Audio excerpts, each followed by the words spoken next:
현세와 지옥으로 나뉜 체인소맨 세계관에서 주인공 덴지는 인간과 악마 둘 중 어디에도 속하지 못하는 이질적인 존재입니다. 바로 그가 체인소의 악마와 융합된 무기인간이기 때문이죠. 물론 인간의 시체를 탈취한 악마인 마인의 사례가 있긴 하지만 무기인간과 마인 사이에는 어떤 근본적인 차이가 있습니다. 바로 무기인간의 인격은 인간, 마인의 인격은 악마라는 것이죠. 그래서 덴지, 레제, 콴시를 포함한 무기인간들은 완전한 인간으로서 살아가며 본인의 의지에 따라 악마의 힘을 끌어내어 사용할 수 있습니다. 반면 마인의 경우 그의 인격이 완전히 악마이기 때문에 이성이 거의 남아있지 않아 자제력이 없고 원초적인 욕망에 충실하죠. 즉, 무기인간의 근본이 사람이라면 마인의 근본은 악마인 것입니다. 무기인간과 마인 사이에 이렇게 근본적인 차이점이 있긴 하지만 사실 이 둘은 그 이상으로 근본적인 공통점으로 엮여 있습니다. 바로 이 두 케이스 모두 죽은 인간만이 될 수 있다는 것인데요. 작품 초반 덴지는 야쿠자 좀비들에게 살해당한 뒤 체인소의 악마 포치타와 융합하여 무기인간으로 다시 태어나죠. 그리고 마인 역시 인간의 시체에 악마가 들러붙은 존재이기 때문에 그 몸의 원래 주인은 반드시 죽어야만 합니다.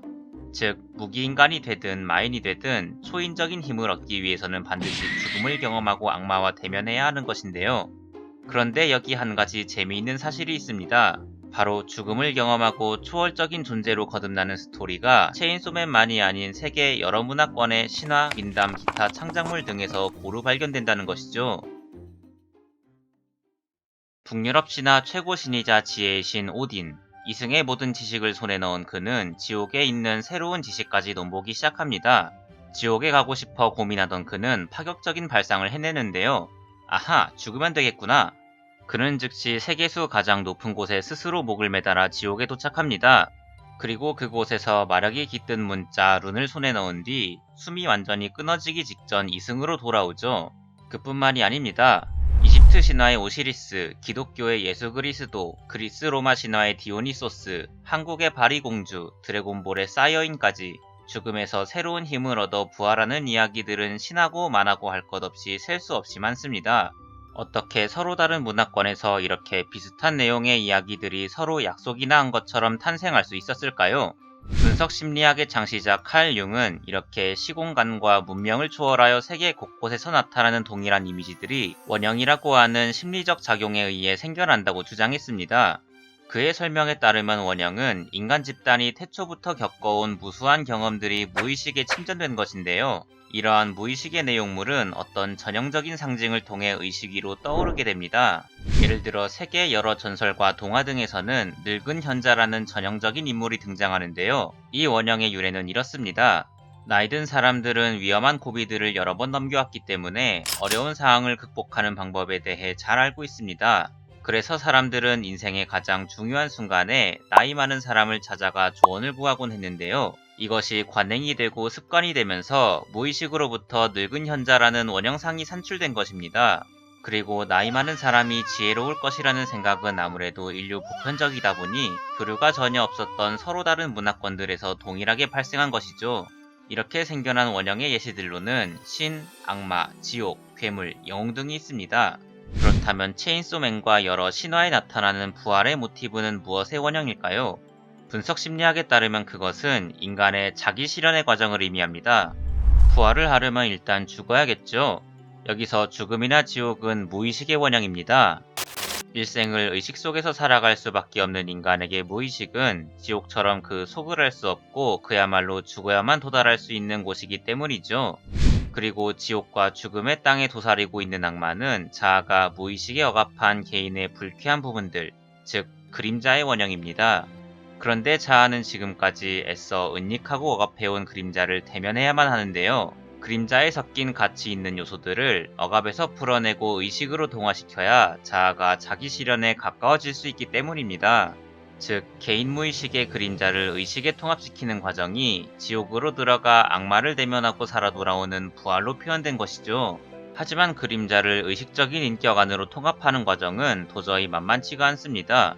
첫째로 무의식은 꿈이나 백일몽, 실수의 순간같이 의식이 잠깐 흐트러지는 사이에 간접적으로 드러날 뿐이고, 둘째로 설령 꾸준한 통찰 끝에 그림자를 마주할 수 있게 되더라도 그 나약하고 추악한 모습을 품는 것이 어렵기 때문입니다.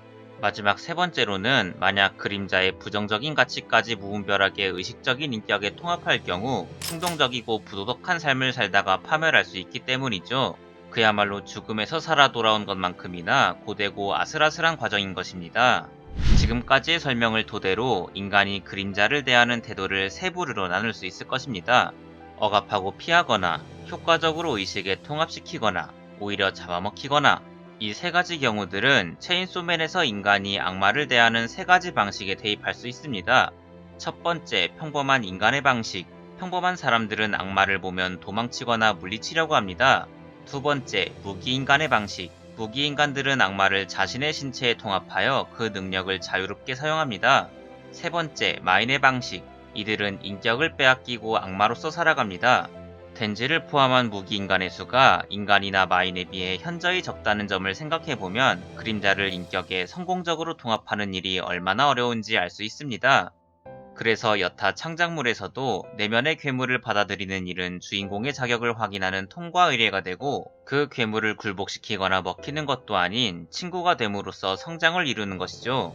덴지가 친구가 될 수 있는 악마가 있다면 되고 싶다라고 말하는 장면과 나루토가 자신의 그림자 격인 구미를 품는 모습은 남들보다 우월한 히어로의 자격을 보여주는 사례입니다. 그런데 융이나 프로이트 같은 심층 심리학의 선구자들이 자아가 어쩌고 무의식이 어쩌고 말하기 30년도 전 그와 놀랍도록 유사한 주장을 펼친 인물이 철학계에 있었습니다. 바로 신은 죽었다라는 말로 유명한 프리드리히 니체. 융과 프로이트가 인간의 정신을 의식과 무의식으로 구분했다면 니체는 의식과 힘의 의지로 구분했는데요. 여기서 힘의 의지란 생명이 있는 유기체가 힘을 발산하고자 하는 충동으로 자신보다 약한 것을 제압하고 착취하여 자신에게 동화시키는 동물적인 본능입니다. 니체의 설명에 따르면 먼 옛날 인류는 다른 동물들과 마찬가지로 힘의 의지에 따라 본능적인 삶을 살았는데요. 그런데 인간의 힘의 의지가 이성이라는 새로운 도구를 만들어내면서 인간은 동물들과 정반대의 길을 걷게 됩니다. 인간의 의식이 사유, 추리, 계산, 인과로 축소되고 나머지 충동들은 무의식에 갇혀버린 것이죠. 이 갈 곳 잃은 힘과 파괴의 본능들은 인간의 내면에서 팽창하다가 결국 자아를 향하기 시작했는데요. 이로부터 인간이 인간 자신을 공격하는 양심의 가책이라는 병이 생겨났다고 합니다. 이는 프로이트가 주장한 인간 정신의 분화 과정과 상당 부분 닮아 있는데요. 프로이트는 쾌락의 충동인 이드가 외부 세계에 적응하기 위한 도구로 자아를 만들었다가 오히려 역으로 자아에 의해 억압되었다고 주장했기 때문입니다. 니체의 설명과 정말 똑 닮았죠? 이뿐만이 아닙니다. 이드가 자아에 의해 억압되었으며 그 충족되지 못한 흥분들이 불안으로 나타나게 되었다는 설명은 니체의 양심의 가책에 대한 가설과 매우 흡사한데요. 실제로 프로이트는 자신의 독창성이 훼손될까 염려하여 니체의 저작들을 의도적으로 멀리했다고 하네요. 하지만 그에 비해 융은 니체의 영향력을 인정하며 그의 철학을 심도 있게 분석했습니다. 니체는 인생의 역작 짜라투스트라는 이렇게 말했다 해서 인간은 자기 자신을 사랑하는 것을 배워야 한다. 이것은 모든 기술 중에 가장 정교하고 가장 참을성이 필요한 기술이다라고 말했는데요. 융은 이에 대해 완벽한 진리이며 위대한 철학이라고 찬사를 보냈습니다. 융 역시 아까 설명한 대로 자신의 그림자를 자아로 통합하는 작업이 매우 까다롭고 힘들다는 것을 알고 있었기 때문이죠. 즉, 죽음이나 지옥에서 악마를 대면하고 살아 돌아온 영웅들의 이야기는 그림자를 자아에 성공적으로 통합한 인간의 원형이며 니체가 말한 위버맨쉬, 즉 초인의 상징인 것입니다. 체인소맨의 설정에 따르면 무기인간을 지칭했던 이름의 악마가 체인소맨에게 잡아먹혀 그 존재 자체가 말소되었다고 하는데요. 그래서 우리는 과거 무기인간들을 지칭했던 이름을 알 수가 없습니다. 하지만 저는 지금까지의 해석을 토대로 무기인간의 원래 명칭이 초인이 아니었을까 추정해봅니다. 지금까지 정발된 11권까지 아직 초인이라는 단어가 등장하지 않은 것도 있고 그냥 마인드의 초인의 구도가 입에 착착 감기고 개인적으로 마음에 들기 때문이기도 한데요. 만약 앞으로 나올 에피소드에서 초인이라는 단어가 등장한다면 그야말로 민망스해지겠지만 그래도 한번 조심스럽게 주장해보고 싶습니다. 이상으로 리뷰를 마치겠습니다. 재밌게 보셨다면 구독과 좋아요, 알림 설정까지. 지금까지 리뷰 바꾼 위험이었습니다. 시청해주셔서 감사합니다.